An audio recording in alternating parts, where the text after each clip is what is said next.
नवरात्रि विशेष लघुकथा पश्चाताप।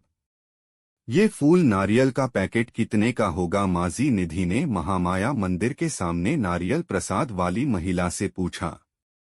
जी ये 51 का, ये 101 का और ये बड़ी चूनर के साथ 151 का, दुकान वाली महिला ने कहा। सस्ते मस्ते सामान रखकर पूजा के सामान में भी ठगी करते हैं ये लोग, फुसफुसाते हुए निधि ने कहा। नहीं मैडम, पूजा के सामान में हम लोग प्रॉफिट नहीं लेते, एकदम हिसाब से ही पैकेट बना है। देखो नारियल ही 20 का होता है, फिर साथ में फूल, चूनर, अगरबत्ती और इसमें इलायची दाना भी तो है। शायद उस महिला ने निधि की फुसफुसाहट को समझकर ही तुरंत प्रत्युत्तर दिया। हाँ हाँ ठीक है, कितने ईमानदार हो पता है। कहते हुए निधि ने 51 रुपए वाला पैकेट लिया और मंदिर के अंदर चली गई। वहां पर उसने देखा दर्शन के लिए लंबी लाइन लगी है, लेकिन आज जितना भी समय लगे उसे दर्शन तो करना ही था, क्योंकि दोबारा इतने दूर आना मुश्किल ही है। और इसीलिए ही तो आज उसने ऑफिस से छुट्टी भी ली है।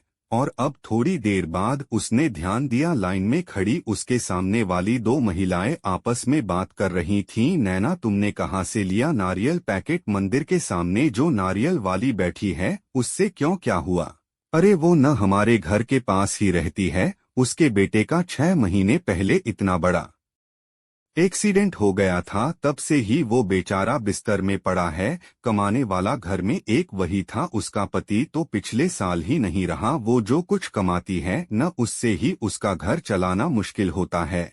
और इस बार तो वो बेटे के लिए माँ से मन्नत मांगकर नारियल के हर पैकेट के साथ चूनर भी फ्री में दे रही है। ये सुनते ही निधि का दिल अचानक जोरों से धड़कने लगा और अब तो वो माता जी के दर्शन के बगैर ही लाइन से बाहर निकल गई। ये देखकर लाइन में खड़ी महिलाएं निधि से कहने लगीं, आपका नंबर तो आने ही वाला है, आप कहाँ जा रही हैं? तो हड़बड़ आते हुए घबराकर निधि उनसे बोली, कुछ छूट गया है, मेरा बाहर वहां से आकर ही दर्शन करूंगी, वरना माँ का दर्शन अधूरा ही रह जाएगा। और अब जाते जाते ही वो सोचने लगी, अनजाने में ही आज तो मैं एक माँ की श्रद्धा का अपमान करने जा रही थी। और अब तेज कदमों के साथ उस दुकान वाली महिला के पास पहुंची और उसे 500 रुपए का नोट पकड़ाते हुए बोली, प्लीज माताजी आप इसे रख लो, मना नहीं करना। नहीं मैडम, मैं बिना मेहनत के किसी से पैसे नहीं लेती, जितना भी मिल जाता है बस उसी से हम लोग। वो आगे कुछ कहती इसके पूर्व ही निधि ने उससे